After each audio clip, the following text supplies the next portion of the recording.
Hans, and thank you, Andrea, for the invitation. So the McKinsey Health Institute, for those who don't know, is an independent institute within McKinsey that is looking at underinvested areas of health. So while we have a great dynamic in this room and also at some similar conferences, healthy longevity is still an underinvested area of health. And that is compared to the potential that it has, even though there's a great dynamic. So what I'm going to talk about complements a little bit the other conversations that are looking at the system of the, or research into the system of the biology of aging. I'm going to talk very briefly and rapidly about insights and our investigation into the innovation system into the biology of aging and what we can do about that. So I'm going to be rapidly going through some of the basics. We live much longer, but we spend a lot of that of these additional years in less than great health, about 50%. I see some of you taking photos. There will be QR codes at the end, so you can just get the underlying materials like this. If you just look at the numbers, the overall investment case is just enormous, right? The population need for doing something about healthy longevity is enormous. I just mentioned earlier the 6 months of life spent in less than great health for every year we're adding in terms of life expectancy. The health value at stake is enormous. We could add 10 years just by implementing interventions that already exist, and a very large share of that is directly linked to aging. And the overall economic case, we could be adding 11 trillion to global GDP by addressing the largely aging-related NCT burden. So if we now imagined for a second that healthy longevity or health span science was a fully grown area, like a therapeutic area in the biomedical sciences, it would be 2.5 times larger than oncology, making some reasonable assumptions. But just to get a sense, that oncology as a reference case, because it is the most important area in the pharmaceutical industry. So, but if you look at the investment levels, they are completely dwarfed. But about, like, we are investing for aging related around $11 per DALI compared to the numbers that you see here for million DALI, compared to the numbers that you see here for oncology. So this slide is building in the wrong direction, but that's fine. So new molecular entities. So there are 3 types of gerotherapeutics, right? That I don't have to go in detail here, but we have new molecular entities, we have repurposed drugs and dietary supplements, and nutraceuticals is the way I'd like to talk about it is in some ways is dietary supplements that work.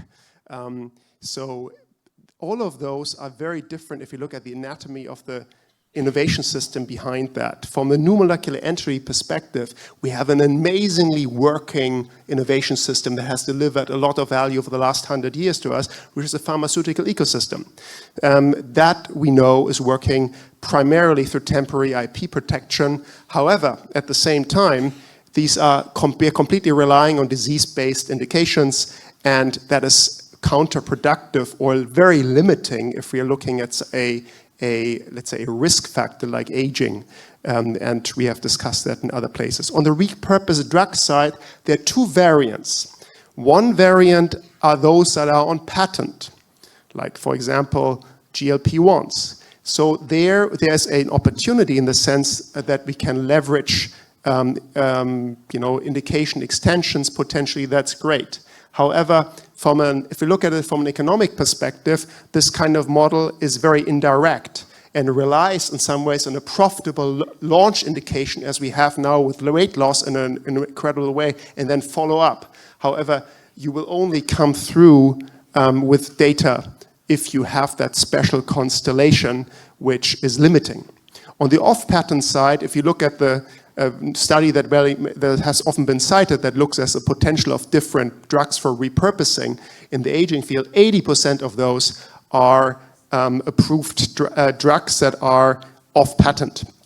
So that's great in terms of opportunity for testing and so forth, and because there are low barriers of entry, the drugs are usually cheap, but there's a total lack of incentive to do at scale clinical studies that would be needed to really prove that we have products here and also incentivize new innovation. On the dietary supplement side is something that's really something that we also are getting more and more interested in, because the question is more or less also, you know, how can we leverage? We talked about the hype before. This enormous consumer interest in the spirit of innovation. So one question that we asked ourselves is, how much do consumers resemble the people in this room? The people in this room are arguably, you know, able to discern good drugs from, or good products from bad products, can kind of understand what evidence means, and are then able to choose the things that work. At least many of you, right? So while this research is still ongoing, you know, you will not be surprised that the general public is looking very much unlike the group in this room, which means that, and that means I cannot distinguish a drug that has data or a product that has data for a product that doesn't have data. That means that it's very challenging to use this enormous consumer interest in healthy longevity in a productive way to fuel the innovation system, because one cannot rely on consumers to distinguish good products from bad products in the way that one would like to. So maybe like the conversation that we had before, these things will help. That kind of helps direct consumers. However, it is a very thorny background, and therefore the reliance on consumers to help us with innovation is challenging. But more will come in our next publication on this. But from an interim level, this is what I can say so far. And so advancing healthspan science and gerotherapeutics will require addressing around 7 themes. They're originally conceived with the pharmaceutical angle, but they're really relevant across. Let me just mention a couple. The field definition and perception, that is really the question, is how can we really distill a narrative that's optimistic and anchored in science without giving into, let's say, the fad or the hype.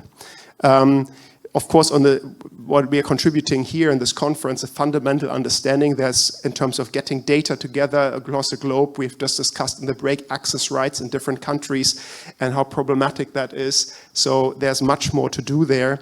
And on biomarker consensus, we are making a lot of progress on the diagnostic side. However, in terms of surrogate endpoints and validate on signal sequencing trials, or biomarkers enable signal sequencing trials, we are less far advanced.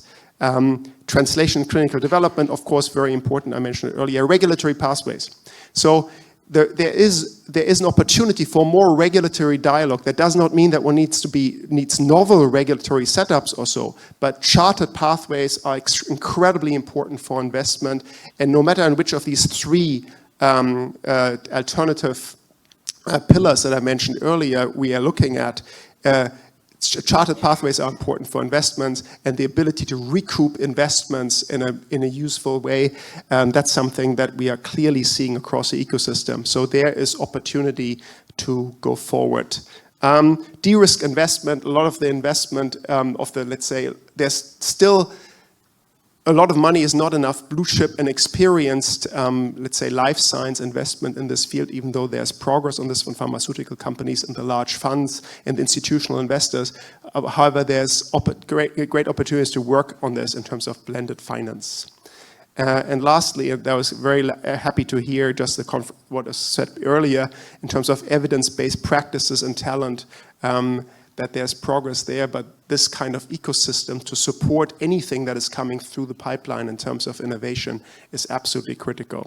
So there's progress in all of these 7 fields, but if we want to resemble anything like the cancer moonshot that we sometimes say started with Joe Biden, that actually started with Richard Nixon, and that was before I was born, even though I'm 20 years in this field now professionally, there is a lot to do. So to really mobilize, let me just quickly go through here to the last page, and then show the QR code.